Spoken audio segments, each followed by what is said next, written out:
Fadly akui sudah berpacaran dengan Rebecca Klopper, singgung sosok Marisha Icha. Model sekaligus adik ipar Vanessa Angel, Fadly Faisal akhirnya mempublikasikan jalinan asmaranya dengan aktris Rebecca Klopper. Fadly mengakui telah berpacaran dengan Rebecca Klopper. Hal tersebut diketahui dari unggahan media sosial Fadly dan Rebecca.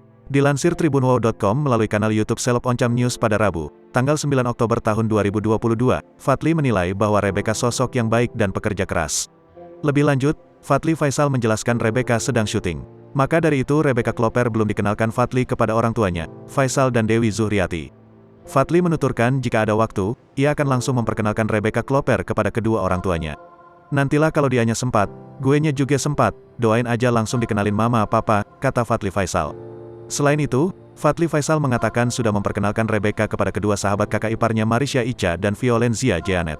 Fadly mengungkapkan bahwa tanggapan Marisha Icha dan Violenzia Jeanet terhadap Rebecca bagus. Kak Icha lagi di Paris, aku pernah ngirim fotonya, kata Fadly. Sama Kak Vio juga, sama kakak-kakak aku kenalin, tanggapannya bagus. Aku juga pernah bawa ke rumah Kak Vio, katanya orang yang baik, manis, berharisma, tandas Fadly.